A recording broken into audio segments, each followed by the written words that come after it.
Tax के नाम पर पिछले 10 साल में ये गरीब लोगों को इन्होंने मारा है। जब $30 $40 पर मिल रहा था कच्चा तेल, तब इस देश के 140 करोड़ लोगों को इन्होंने लूटने का काम किया है। जब नरेंद्र मोदी जी से जब जनता कहती कि गैस कब मिलेगा, वो कहते हैं मिल जाएगा मिल जाएगा। ये कब मिलेगा? क्या चुनाव के बाद? आप देखेंगे ट्रेन में भर भर करके बिहार की तरफ लाखों लोग पलायन, वापस रिवर्स पलायन हो रहा है। जितने लोग भी स्टेट ऑफ हॉर्मुज में मरे हैं वो सारे भारतीय ही मरे हैं। भारतीय के अलावा कोई दूसरे देश का व्यक्ति नहीं मरा है। 15 लाख से ज्यादा लोग वेटिंग में हैं।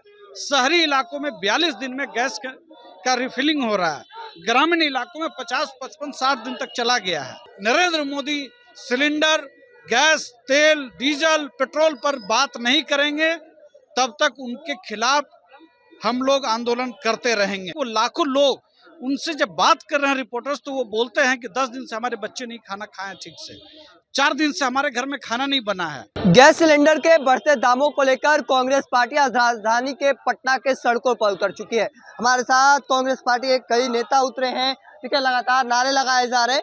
आप लोग एक बार फिर से सड़कों पर उतरे हैं गैस के बढ़ते दामों को लेकर, कैसे देखते हैं? जबरदस्त जोरदार हमला है। देखिए, प्रधानमंत्री जी फेल हो चुके हैं। जिस नरेंद्र मोदी जी को 140 करोड़ जनता को बहुत आराम से, बहुत तरीके से गैस सिलेंडर उपलब्ध कराना चाहिए था, वो जनता की समस्याओं को छोड़ करके वो प्रधानमंत्री जी की जगह पे वो प्रचार मंत्री बनना ज़्यादा पसंद कर रहे हैं। अभी उनके जेहन में सिर्फ असम चल रहा है, पश्चिम बंगाल चल रहा है, केरल चल रहा है, पांडिचेरी चल रहा है। 140 करोड़ जनता के घर में खाना कैसे बनेगा? वहाँ की महिलाओं को वापस लकड़ी और कोयला और भूखे रहने के लिए मजबूर करने के लिए वो बेताब है। आज जब मैं आपसे बात कर रहा हूं तो बिहार के अंदर 15 लाख से ज्यादा लोग वेटिंग में हैं। शहरी इलाकों में 42 दिन में गैस का रिफिलिंग हो रहा है। ग्रामीण इलाकों में 50, 55, 60 दिन तक चला गया है। आप इससे अंदाजा लगा सकते हैं कि क्या हालात और क्या दिन आ गए हैं। और इससे बुरी स्थिति मैं और भी बताऊं, आप सूरत की बात कर लीजिए, अहमदाबाद कर लीजिए, कोलकाता, चेन्नई, बेंगलोर, दिल्ली, हर जगह से आपको पता है लाखों लोग यहाँ से काम करने के लिए बाहर जाते हैं। उनके पास अस्थायी कनेक्शंस नहीं होते हैं और ऐसी स्थिति में उनको मजबूरन बाजार से कनेक्शन लेकर के या गैस लेकर के उनको काम चलाना पड़ता है। आप देखेंगे ट्रेन में भर भर करके बिहार की तरफ लाखों लोग पलायन, वापस रिवर्स पलायन हो रहा है। आप इसका अंदाजा लगाइए कि वो लाखों लोग, उनसे जब बात कर रहे हैं रिपोर्टर्स, तो वो बोलते हैं कि 10 दिन से हमारे बच्चे नहीं खाना खाए ठीक से, 4 दिन से हमारे घर में खाना नहीं बना है। और जब नरेंद्र मोदी जी से जब जनता कहती कि गैस कब मिलेगा, वो कहते हैं मिल जाएगा मिल जाएगा। ये कब मिलेगा? क्या चुनाव के बाद? चुनाव के बाद इस देश की जनता पर एक बड़ा बोझ नरेंद्र मोदी जी डालने वाले हैं। गैस का दाम आप पिछले 3-4 महीनों में, आप जो कमर्शियल गैस जिसको हम लोग बोलते हैं, आप उसका दाम देखिए 500 रुपया से ज्यादा बढ़ चुका है। पेट्रोल और डीजल का दाम बढ़ चुका है और कहते हैं कि हम जनता को राहत दे रहे हैं। मैं सिर्फ एक्साइज ड्यूटी की बात कर रहा हूँ।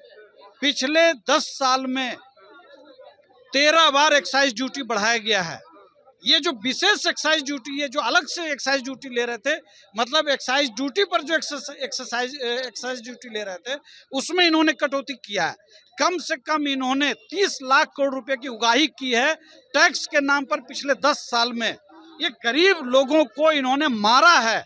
जब $30 $40 पर मिल रहा था कच्चा तेल, तब इस देश के 140 करोड़ लोगों को इन्होंने लूटने का काम किया है।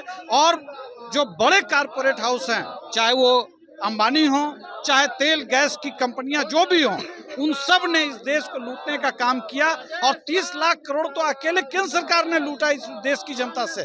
और आज राहत देने की जब स्थिति आई, सबसे पहले उन्होंने औद्योगिक डीजल का दाम, इंडस्ट्रियल डीजल का दाम उन्होंने बढ़ाया। इसका नुकसान क्या हो रहा है आप देख लीजिए। प्लास्टिक का दाम 50% तक बढ़ गया है। अब प्लास्टिक के जितने भी प्रोडक्ट्स हैं, दवाइयों के दाम बढ़ रहे हैं, तमाम चीज़ों के दाम बढ़ रहे हैं। लेकिन नरेंद्र मोदी जी चूंकि चुनावी प्रधानमंत्री हैं, प्रचार मंत्री हैं, इसलिए उनको 140 करोड़ जनता से कोई लेना देना नहीं है। इसलिए बिहार प्रदेश कांग्रेस कमेटी ने तय किया है कि जब तक नरेंद्र मोदी सिलेंडर, गैस, तेल, डीजल, पेट्रोल पर बात नहीं करेंगे, तब तक उनके खिलाफ हम लोग आंदोलन करते रहेंगे। मानते हैं कि 5 राज्यों में चुनाव होना है, ध्यान उस तरफ है और इधर दूसरी ओर गैस सिलेंडर में लगातार दाम में इजाफा हो रहा है। देखिए, पिछले दिनों इन्होंने कहा कि सर्वदलीय बैठक बुलाएंगे इस समस्या पर, उसमें प्रधानमंत्री जी नहीं गए। वो राहुल जी भी नहीं गए। नहीं, पहले आप प्रधानमंत्री जी जाएंगे या पहले राहुल गांधी जी जाएंगे? राहुल जी किसके लिए जाते हैं? जब सदन के अंदर इस सवाल पर प्रधानमंत्री जी को जवाब देना है, वहां से वो गायब हो जाते हैं। जब आप सर्वदलीय बैठक बुलाते हैं तो आप उसके अंदर आप नहीं जाते हैं। पहले नैतिकता के तौर पर सबसे पहली जवाबदेही किसकी है? इस देश के प्रधानमंत्री की जवाबदेही है। आज उनको बैठ करके ये तय करना चाहिए था, जनता को उनको बताना चाहिए था कि हम क्या रणनीति अपना रहे हैं। आपने इजराइल को फादरलैंड बोला, क्या इजराइल हमको तेल देगा? आप स्टेट ऑफ हॉर्मुज से जो तेल आ सकता था वो आज, और आपको मैं एक बात बताता हूं, अभी तक वहां जितनी कैजुअलिटी हुई है, जितने लोग भी स्टेट ऑफ हॉर्मुज में मरे हैं, वो सारे भारतीय ही मरे हैं। भारतीय के अलावा कोई दूसरे देश का व्यक्ति नहीं मरा है। ये बड़ा खुलासा कर रहे हैं। मैं खुलासा क्या करूं? ये सरकार के अधिकारियों का रिकॉर्ड है। मैं ये बात नहीं कर रहा हूं, मैं अपनी तरफ से कोई बात नहीं कर रहा हूं। जो सरकार ने बयान जारी किया है कि वहां पे जो कैजुअलिटी हुई है उसमें भारत के लोग ही अभी तक हताहत हुए हैं।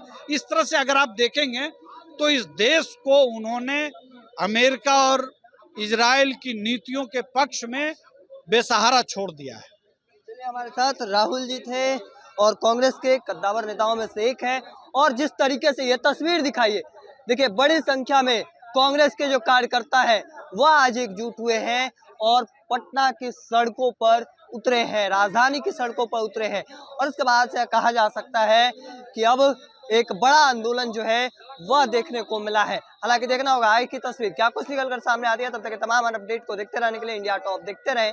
धन्यवाद।